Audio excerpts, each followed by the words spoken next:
to day 10 of Vlogmas. Can you believe it's day 10 of December? 10th of December. Oh my gosh, I am slightly in mild panic mode now, I'm not gonna lie. It's been really lovely having lots of events and parties and things like that to go to, which is great.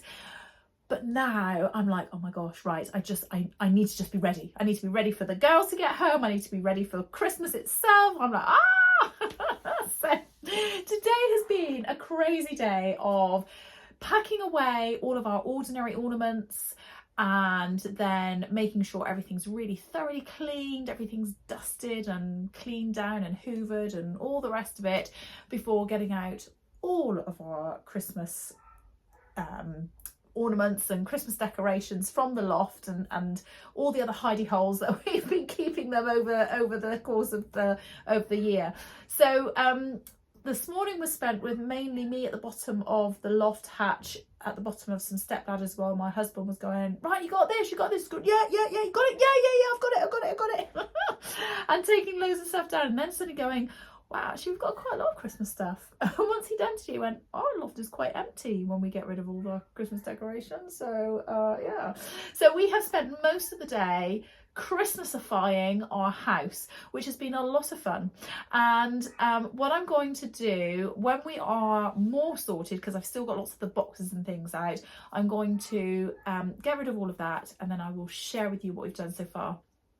But we're not putting up the Christmas tree. I know I've already said this in one of my vlogs, but we're not putting up the Christmas tree because the girls really want to do that when they get home. So it's only kind of, in my mind, still only half done.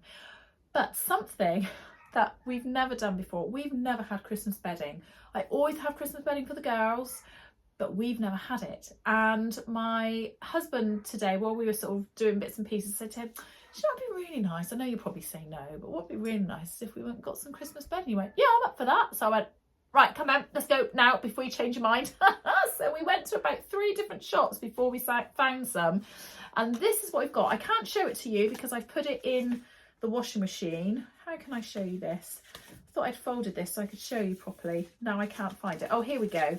So this is what we have bought. It's very grey, so it does look a bit boring, but our bedroom's grey, so I think it will tie in well. And actually it was the only one we could find, but it is this one here. So it's got Christmas trees and little Christmas houses on it, and I thought that was quite nice. I did also think it'd be nice to have some fairy lights like this all the way across the top, so I went and bought some of these as well, and I've just stuck them across the top of my bed. Obviously this is in the wash, so doesn't look the same, but what I've bought looks really rubbish. Doesn't look anything like that. So I think I might be taking those lights down, but that's fine. So that's what we've been doing today. I'm still not feeling 100%. I feel a bit sort of today, and I seem to have come up in spots, which is just delightful, isn't it? It's just what you want just before Christmas. So I thought today I'd make it a very, very quick one. I want to share with you an idea I've had about making a garment for a Christmas Day dress. And before I even begin to think cutting it out or anything like that, I want to get your opinions and ideas on it. And then I'm going to open my advent calendar as well. So bear with me while I just grab some fabric. So I made the Sew Over It Estelle dress quite some time ago, and I'll put a picture of it up on here, the picture of the dress that I made. Now I made a just below the knee, I think it was, length version of this in a totally plain black cotton jersey. I absolutely love it. I don't wear it an awful lot, mainly because I feel like it looks incredibly formal, which is great, but I think if I made a really nice flowery version, in fact I've got some other fabric that I would like to make it in, I think I would wear it more often. But the first time I ever wore it, I wore it to a funeral, so I think it's kind of in the back of my head that's when I wore it, and you know, I feel a bit funny in it now. Anyway, that's by the by.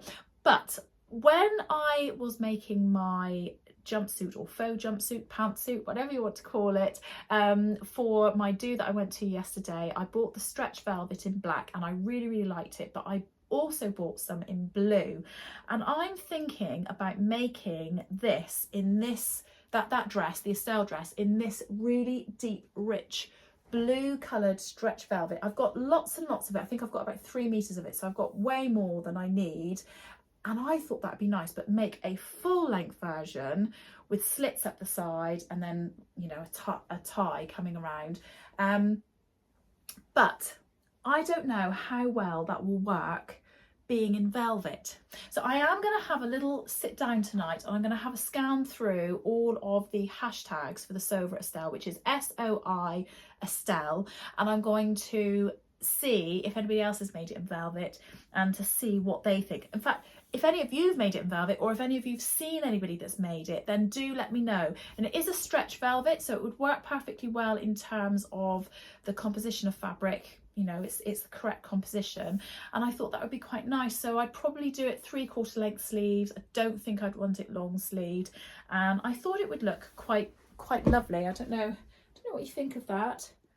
It does look a different colour if you hold it a different way. So that's held in one direction, and if I turn it up the other way, it looks a slightly different colour. It looks paler one way and lighter the other. This light isn't probably very good actually to show you in. Oh, in fact, I look like I've gone very orange. So yeah, so let me know what you think of that, because I think it's a very quick sew. When I made it before, I'm pretty sure I literally made it within a few hours. Once it was cut out, it made up incredibly quickly. So I'm hoping that if I get a chance this week to just cut it out, then the week between next weekend and Christmas Day, I probably would be able to whiz it up quite quickly. So yeah, let me know what you think of that. So on to advent calendars, and I opened up the Beyond the Pink Door advent calendar this morning, which today was the virtual one, and it was a link to a very lovely video by Andrea, and she was doing like a burrito type style method for making a scrunchie. Now, I've actually seen this method done before, and any scrunchies that I've made since, I've made in the same way. So it's a fantastic tutorial. I really like it, and it was, you know, it was great to see that. That's great, but obviously not particularly an advantage to me. However, she then went on to say, and of course you could then use this in larger types of projects, like an infinity scarf. And I was like, oh my gosh, that's such a good idea. And she did it again, but with a really much larger piece of fabric, but without the elastic in it. I was like, oh, that's so fabulous. And I definitely will be having a go at doing that, because I've got loads of pieces of jersey, which is just not enough to make something out of, but enough to certainly make something like that with. So I'm going to be giving that a go. So thank you very much, Andrea. So then I have got Karen from So Little Time, and her advent calendar that she got me, which is for us is day 7, which I know it's not day 7, but this one is very heavy, very round, very hard. Oh, I didn't feel that earlier. Oh, I think there's a lid. Might be something edible. We'll see. Right, shall I actually open it? Let's open it up, see what it is.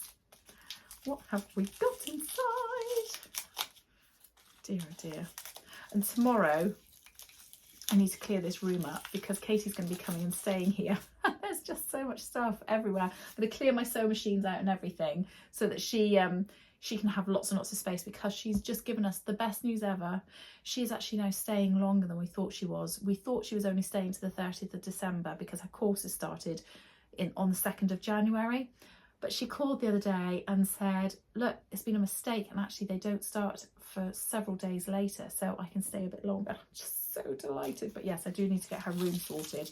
Anyway, sorry, I just completely digressed then, didn't I? It's because a bit of paper fell on the floor, and I thought, oh, I've got to clear that up. Oh, what a lovely, thoughtful gift. Sun-dried tomato and smoked garlic chutney. What a fabulous gift. And so appropriate for Christmas with our cheese and crackers and everything. Oh, that is absolutely brilliant. Thank you so much. That is lovely. Now, is this, can I tell you who it's by? Oh, let's have a look at the top. The Good Earth, a family business since 1965, from Leicester. So obviously a local producer from Leicester, from where Karen lives. So yeah, absolutely brilliant. Thank you so much, Karen. I love that, and I do love a bit of chutney on some cheese and crackers. So that's brilliant. I shall be, well, I'll add that there. Obviously in a bit, that's going to have to go down into my kitchen. So thank you very much. Well, lastly then, I need to share with you what I'm wearing today. I'm wearing some ready-to-wear jeans, and I'm wearing a jumper that I made last year. Now, this is the Cumberland yoke sweater that I got as a free pattern from Ravelry. Amy had made it before me, and she'd made it with the main colour being in this mustard, and then she had all of these different balls of wool left over. So I took them off of her, purchased some of the grey and made it myself. Now, it took me a very long time to make this. I think I had this on the go for about 2 years, and I haven't particularly worn it since, but I've had it on today. I really like it. It feels quite comfortable. It's kind of, I feel like it's a bit of a nod towards Christmas, but not overly Christmassy. The only thing that I would say about it is if I make it again, which I think I would quite like to, because I quite like the shape of it. I think the shape of the sweater sort of suits quite well, so I quite like that. But I find this neck just feels a bit too high, and at first I wondered if I had it on back to front, and I tried it the other way and that was really wrong. So I need to figure out a way of making this neck just slightly lower and not quite as up, because I feel like I have to sort of pull it down all the time to make it feel like it fits right. But I quite like it. What do you reckon? It's my very first attempt at some colour work knitting. I'm very chuffed with it. Anyway, it's a very short one from me today. I'm going to love you and leave you there. I hope you've had a fantastic weekend. I look forward to seeing you tomorrow for day 11. Take care. See you later. Bye.